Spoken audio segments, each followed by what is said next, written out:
그리스도의 풍성하신 은혜와 사랑이 늘 함께 하시기 바랍니다. 오늘 이 저녁에는 마가복음 제11장 12절로 19절까지의 말씀 잠시 살펴보려고 합니다. 12절입니다. 이튿날 저희가 베다니에서 나왔을 때에 예수께서 시장하신지라 멀리서 잎사귀 있는 한 무화과 나무를 보시고 혹 그 나무에 무엇이 있을까 하여 가셨더니 가서 보신즉 잎사귀 외에 아무것도 없더라. 이는 무화과의 때가 아님이라. 예수께서 나무에게 일러 가라사대 이제부터 영원토록 사람이 네게서 열매를 따먹지 못하리라 하시니 제자들이 이를 듣더라.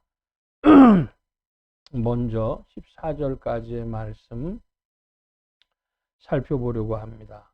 12절의 첫째 단어는 이튿날이라는 겁니다. 뭘 기준해서 이튿날일까요? 예수님께서 예루살렘에 입성하신 이틀 후라고 하는 것입니다. 이튿날이라는 것입니다. 그래서 예수님이 베다니에서 나오시면서 시장하셨다 그럽니다. 그런데 이때 지금 마가복음의 기자가 이 이야기를 기록을 하면서 매우 기이한 행동을 주님이 하신 것을 기록을 했습니다. 이것은 매우 상징적인 뜻이 있는 예수님이 십자가를 향하여 나아가시는데 이제 예루살렘에 입성을 하셨고 곧이어 십자가에 못 박혀 돌아가시게 되는 그런 대목인데 예수님께서 하신 이 기이한 행동은 상징적 의미가 있는 것이다. 이렇게 우리가 이해를 해야 할 것입니다. 먼저 무화과라고 하는 나무가 13절에 나옵니다. 무화과. 이게 무슨 뜻이죠? 무화과라고 하는 것은 꽃이 없다는 겁니다. 꽃이 없고 이제 과일이 맺혀지는 실과가 맺혀지는 그런 나무인데 여러분 혹시 무화과 열매를 잡숴보셨습니까? 무화과 열매 좋아하시는 분들은 매우 좋아하시는데요. 맛이 달고 먹을만 하죠. 그런데 그게 무슨 그렇게 요즘 말로 당을 많이 가지고 있어 당뇨를 올리는 그런 단맛도 아니고요. 영양이 굉장히 괜찮은 그런 과일입니다.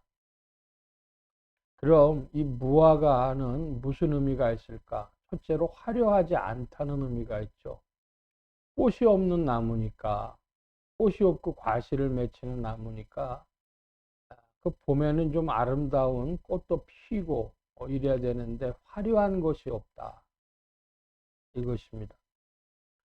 두 번째로는 이것은 곧 이스라엘, 유대의 나라의 상징이 되겠습니다. 포도나무와 무화과나무, 감람나무 이 세 나무가 유대인들에게 굉장히 중요한 의미를 가진 나무고 그 중에서도 이 포도나무라면 사실은 그것은 송이 열매입니다. 그러니까 집단적으로 뭉쳐져 있는 공동체적인 의미를 가져서 이것은 흔히 교회의 상징이라고 이렇게 이야기를 하고요. 감람나무, 올리브 나무는요, 기름을 내죠. 그래서 성령, 영성의 상징으로 봅니다. 무화과라고 하는 건 뭐냐? 하나님 백성 자체가 그렇게 무슨 큰 열매 맺고, 큰 화려함이 있고 그런 것은 아니고 열매를 중심으로 한, 실속을 중심으로 한 그런 이들이라고 하는 의미를 갖는다고 하겠습니다. 무화과는 첫째로 화려한 것이 없는 나무다. 그리고 두 번째로는 그래서 이스라엘 사람 유대인들을 상징한다 하겠습니다. 자, 그런데 주님께서 무화과 나무를 시장하실 때 갔더니 잎사귀 외에 과실이 없어요. 이유가 뭐냐면 때가 아니기 때문이라 그럽니다. 때가 아니다. 때가 아니면 당연히 열매가 없죠. 그래서 14절에 예수께서 나무에게 일러 가라사대 이제부터 영원토록 사람이 내게서 열매를 따먹지 못하리라 하시니 제자들이 이를 듣더라. 14절까지는 이렇게 보도가 되어져 있는데 20절의 말씀에 보면 저희가 아침에 지나갈 때 무화과 나무가 뿌리로부터 마른 것을 보시고 베드로가 생각이 나서 여짜오되 랍비여 보소서 저주하신 무화과 나무가 말랐나이다. 예수님께서 이 말씀을 하셨더니 무화과 나무가 말라버렸습니다. 뿌리로부터 말라버렸습니다. 자, 이 사건은 예수님이 그리스도가 되시기 위해서 이제 예루살렘에 입성을 하셨는데 예루살렘 입성하신 후에 상징적인 사건이라고 말씀을 드렸습니다. 무화과 나무는 이스라엘 백성 유대인을 말하는데 영원토록 열매를 따먹지 못할 것이다. 이렇게 말씀하셨어요. 이것은 무엇이냐? 이제 유대인들이 율법 신앙으로 구축된 구약 신앙으로 구원받는 그 시대가 끝나고 그리고 이제는 새로운 시대가 열렸음을 예시적으로 보여주는 것입니다. 때가 안 됐다 그래요. 때가 안 됐으니까 당연히 그렇죠. 그러면 이게 자연적인 일이라면 주님께서 아주 지나친 일을 하신 것 같은데 상징적으로 보여주시기 위해 이 일을 하셨다면 무슨 상징일까? 이제 무화과의 때가 지나가 버렸다. 이스라엘의 때가 지나가 버렸고 오지도 않을 것이다. 이제 이스라엘의 때는 없다 이것입니다. 영원토록. 이제는 무슨 시대로? 그리스도의 시대로, 복음의 시대로 옮겨간 것입니다. 주님이 이 사건을 말씀하시는 이유는 바로 그것 때문이죠. 다른 것이 아니고 바로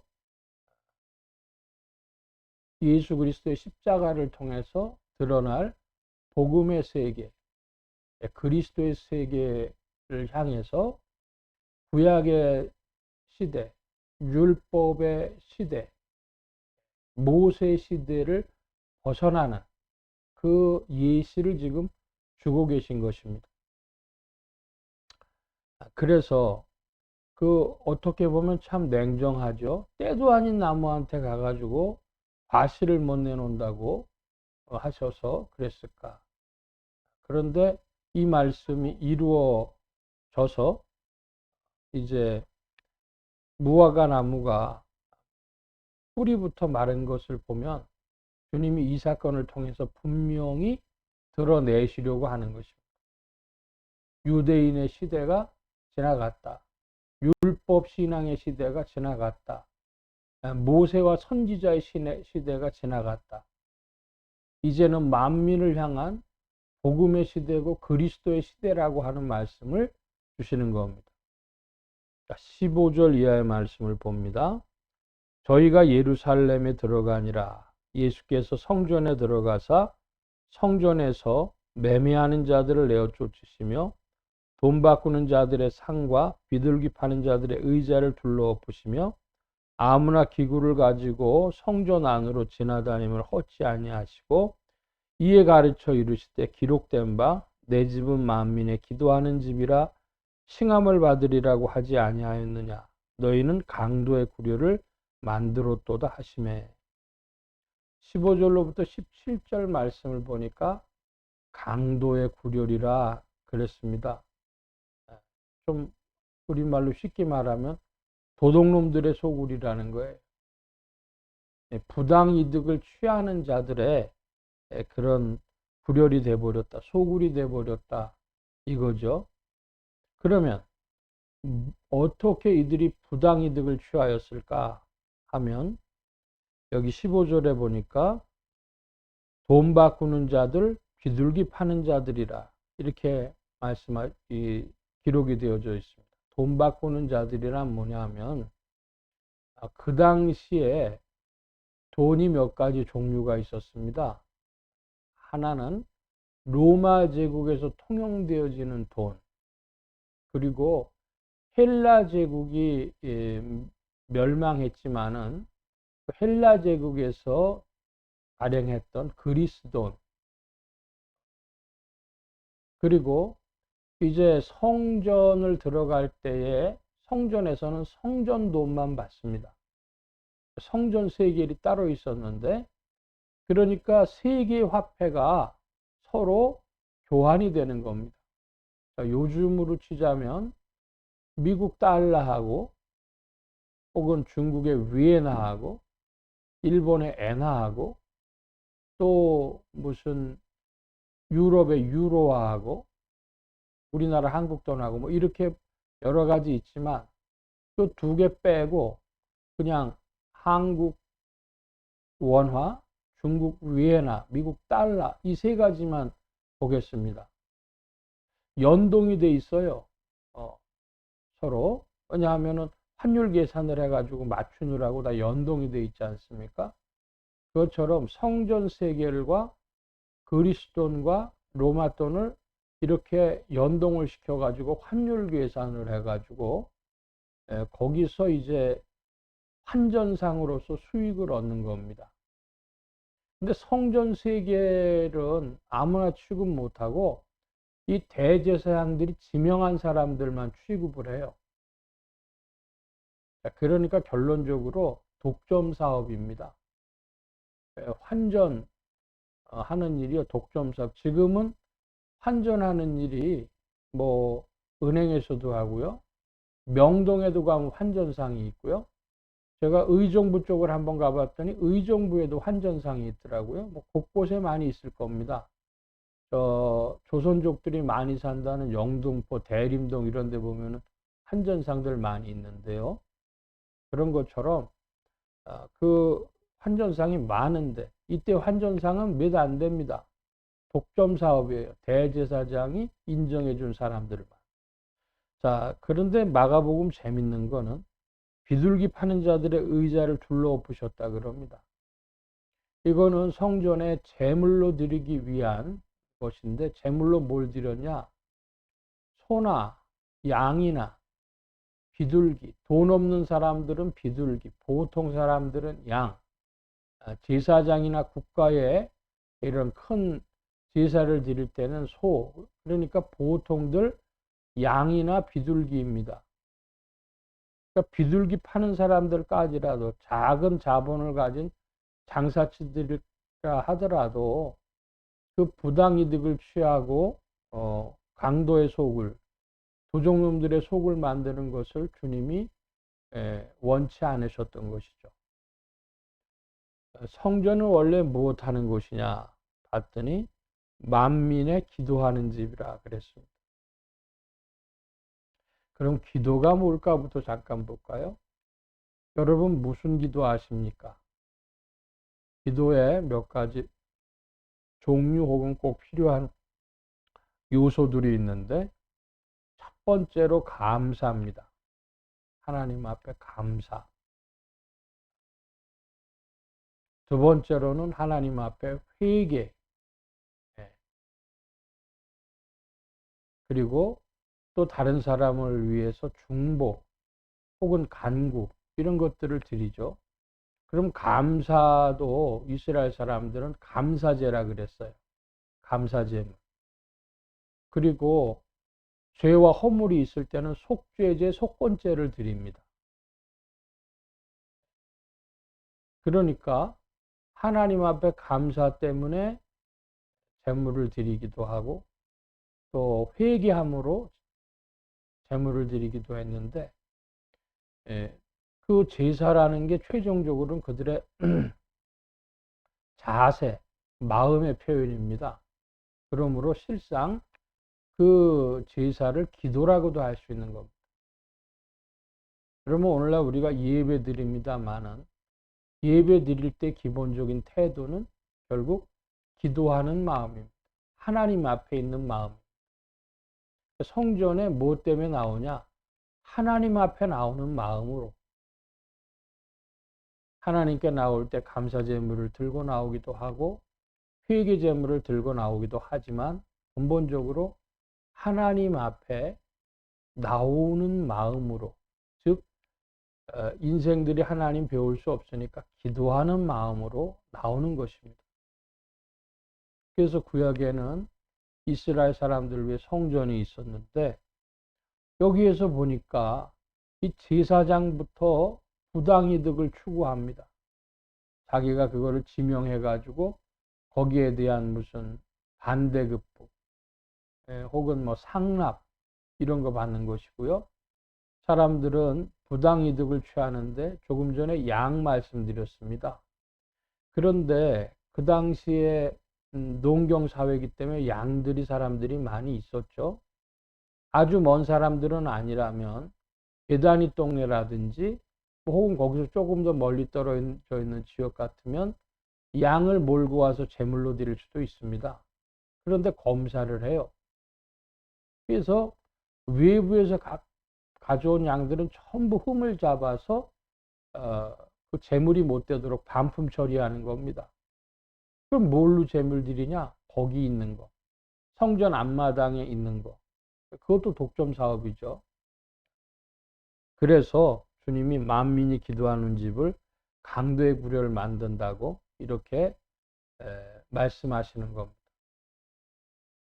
자, 오늘날도 보면 신앙생활하러 교회 나오는데 기도하는 마음으로, 감사하는 마음, 참여하는 마음으로 그렇게 나오는 것이 아니고 어떤 이들은 자신의 어떤 실리적인 문제 때문에 나오는 이들이 있습니다. 예를 들어 식당 주인인데요. 어떤 교회에서 두 사람이 막 싸워요. 보니까 뭐냐 하면 교회 앞에서 식당 하는 사람 두 사람인데 성가대가 이제 한 집만 가가지고 식사를 한다 그래가지고 싸움이 된 거예요. 정말로 그 성가대가 그렇게 했는지 그리고 그렇게 하는 일에 뭐 이유가 있었는지 그게 중요한 것이 아니고 그런 이해관계가 발생할 수 있다는 겁니다. 오늘날도 교회가 강도의 우려를 낼 수 있다. 교회를 통해서 이문을 추구하는 그런 일이 될 수도 있다.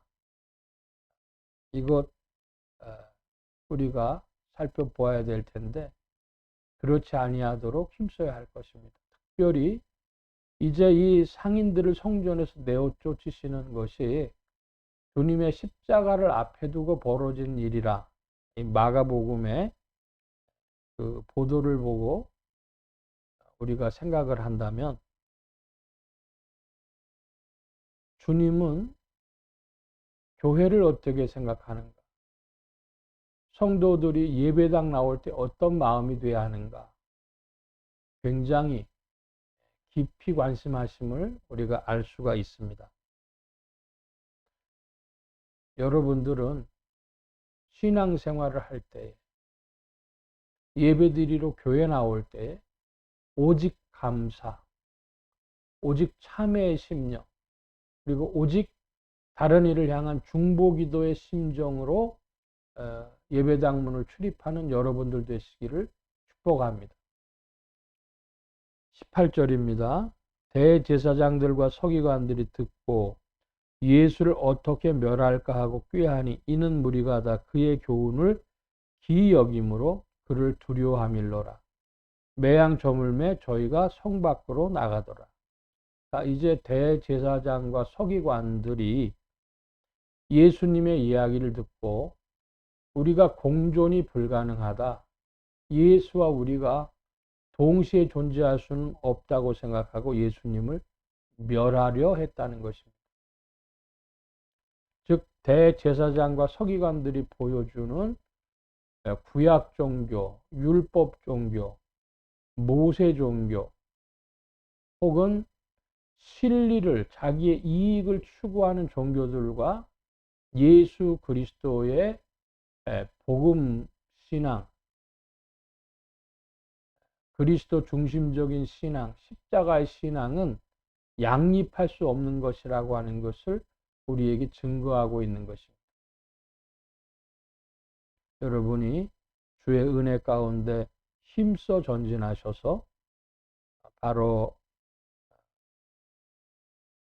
이 구약의 신앙을 뛰어넘는, 오늘 본문의 말씀의 핵심은 구약 신앙 혹은 율법 신앙, 모세 신앙을 넘어서 그리스도 신앙, 복음 신앙으로 이제 시대가 바뀌었다. 이것을 말씀해 주고 있습니다. 그러므로 여러분의 믿음 가운데 이제는 종교 생활이 아니라 복음 생활로 세상의 메인, 또 세상의 실리적인 이익의 메인, 그런 신앙이 아니고 오직 하나님 앞에 그리스도를 힘입어 하나님 아버지를 만나 배우는 이런 복음 신앙의 굳게 서기를 사모하고 오직 감사, 오직 참회, 오직 중보, 오직 사랑으로 주님 앞에 나오는 여러분들 되시기를 바랍니다. 그리스도 안에서 성령께서 우리를 도우시고 복음으로 인도하실 줄 믿습니다. 기도합니다. 만복의 근원 되신 하나님, 감사합니다. 함께해 주셔서 우리의 마음 눈이 밝아져 진리의 빛 가운데 이제는 구약의 시대, 율법의 시대, 모세의 시대가 지나가고 이제 신약의 시대는 복음의 시대요, 그리스도의 시대인 것을 알고 오직 주님 앞에 나올 때에 이 세상의 매인 것, 또 혈족의 매인 것, 구약 유대인들의 매인 것을 지나서 만민을 향하신 하나님의 뜻을 알고 주님 앞에 나올 때마다 감사와 참회와 사랑의 심령으로 나오는 자들 되게 하여 주옵소서. 그리하여 그리스도의 밝은 빛 가운데, 십자가의 빛 가운데 날마다 죽고 살며 성령 안에 전진하는 자들 되게 하여 주옵소서. 이 한 주간의 남은 날들에도 도우심에 이제 2020년이 저물어 갑니다. 주님 함께하여 주셔서 한 해를 마치고 새해를 준비할 수 있도록 더욱 주장하시고 인도하여 주옵소서. 감사하며 의지하올 때 예수 그리스도의 이름으로 기도하옵나이다. 아멘. 하늘에 계신 우리 아버지여, 이름이 거룩히 여김을 받으시오며 나라의 임하옵시며 뜻이 하늘에서 이루어진 것 같이 땅에서도 이루어지이다.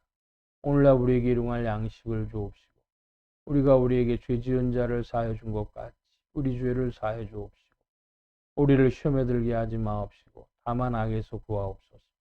대개 나라와 권세와 영광이 아버지께 영원히 있사옵나이다.